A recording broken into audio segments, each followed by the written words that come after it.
All right, in this video, I want to talk to you honestly. Not the polished, feel-good advice you see everywhere online, the kind that sounds motivating for a moment but doesn't actually change anything. I'm talking about the truths people usually avoid, the ones that are uncomfortable to hear, the ones that hit a little deeper. But if you actually pay attention, if you really let them sink in, they can completely change the direction of your life. Because the reality is, most people go through their early years in this strange mindset. They think they have all the time in the world. They assume consequences don't apply yet. They believe real life starts later, so what they do right now doesn't really matter. And then one day, they wake up at 25, 30, even 35, and realize they let those years slip away, simply because no one told them the truth. So in this video, I'm going to share 6 hard truths. No sugarcoating, no filters, just the reality most people avoid. And yeah, you might not like hearing some of this. You might even feel like clicking away. But if you stay till the end, if you really listen to all 6, you'll start seeing your life differently. And that's where real change actually begins. Let's get into it. Number 1. The only person who is ever going to save you is you. This is the big one. The one that changes everything the moment you actually accept it. Not just read it, not just nod at it, but genuinely absorb it. Most people hear this and think they understand it when they really don't. Because if they truly understood it, they'd behave completely differently.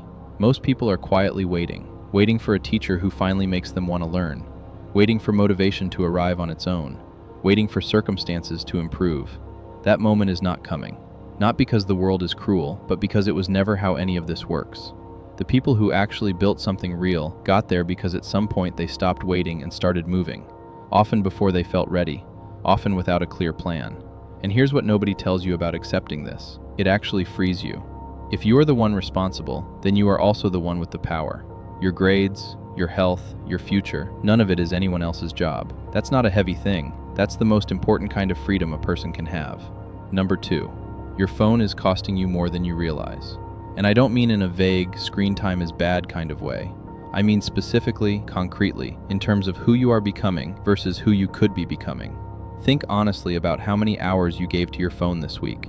Not using it for something meaningful, just consuming, scrolling, watching, reacting.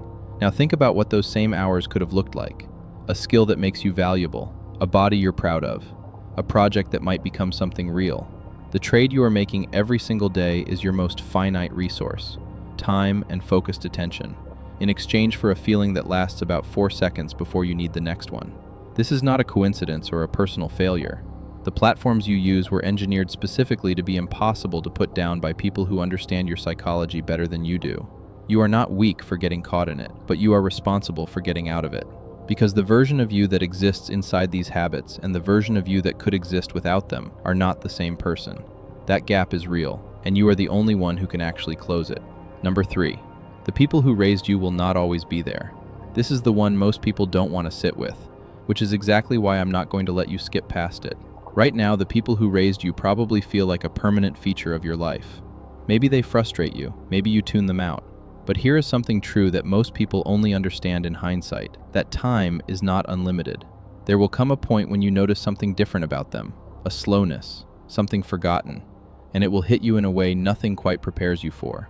And in that moment you will think back, about the dinners where you stared at your phone, the times they tried to start a conversation and you gave one-word answers. I'm not telling you this to make you feel guilty. I'm telling you because you still have time to do something about it. Put the phone away at dinner. Ask them something real. Not how was your day, something real. Find out who they were before they became your parent, what they dreamed about, what they regret, what they're proud of. These seem like small things. They are not small things. They are the things you will carry with you long after they're gone. Number 4, your daily habits are writing your future right now, whether you're paying attention or not. Most people understand this as a concept. Almost nobody applies it as a reality. And the distance between those two things is enormous. Almost everyone agrees with this one, and almost no one applies it. And that gap is where most lives quietly go wrong. Your future does not arrive as one big moment. It gets built one ordinary day at a time through choices that feel insignificant in the moment. Every time you hit snooze instead of getting up, you are voting for the kind of person you are becoming. Every time you pick up your phone instead of doing the hard thing, same vote. And none of these feel like they matter. That's the trap. Because one day becomes 1 week, becomes 1 year, becomes the shape of your life. The 35-year-old who is healthy, capable, and doing work they find meaningful didn't get there by accident. Neither did the one who is stuck and quietly wondering how things got this way. Both got there through their ordinary days. So look at your real daily routine, not the version you imagine you have, and ask, if I keep doing exactly this for 5 years, where does it lead? If you don't like the answer, the time to change is not someday. The time to change is now. Number 5. Some of the people closest to you are quietly keeping you small. This one requires the most honesty because it's easier to blame circumstances than to look at the people in your life and ask hard questions about what their presence is actually doing to you. I'm not telling you to cut people off or decide your friends are bad people. Most of them aren't. But as you start taking your life seriously, building habits, chasing goals, saying no to things that waste your time, you are going to encounter resistance from inside your own circle. Not out of malice, but because when you start growing, it holds a mirror up to the people around you. And not everyone is ready to look in that mirror. They will call you boring. They will say you changed like it's an accusation. Here is the hard truth. They are not entirely wrong that you changed, but you are supposed to change. Growth is supposed to change you. The question to ask about every person in your life is simple. Does this person make me better, or do they make it more comfortable to stay the same? You don't have to announce anything or make it a confrontation. Just start being honest with yourself about the answer, because the people you spend your time with are shaping who you become, whether you acknowledge it or not. Number 6. You will not regret the things you tried and failed at. You will regret the things you never tried. Save this one, because most people only truly understand it when they're looking back on years they can't get back, and by then it's too late.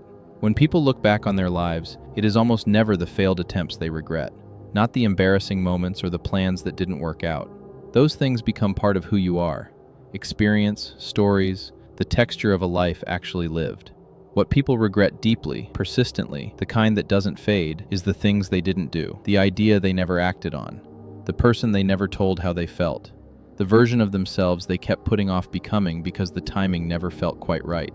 And here's the truth about timing. It never feels right.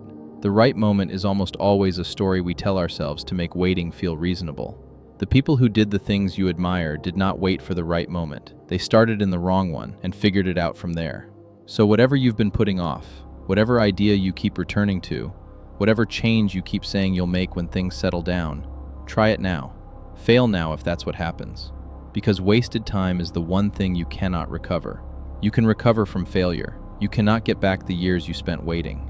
Nothing I just said was designed to make you feel comfortable, because comfort doesn't change anything. But if even one of these 6 things landed, if even one made you pause and look at something in your life differently, then something real just happened. You're at an age where you still have extraordinary room to shape what your life becomes. Most adults would give a lot to be back where you are with what they now know. Don't waste it. Not because you have to be perfect or have it all figured out, but because the window you're in right now is one of the most valuable things you possess. Use it. The moment to begin is never someday. It has always been now.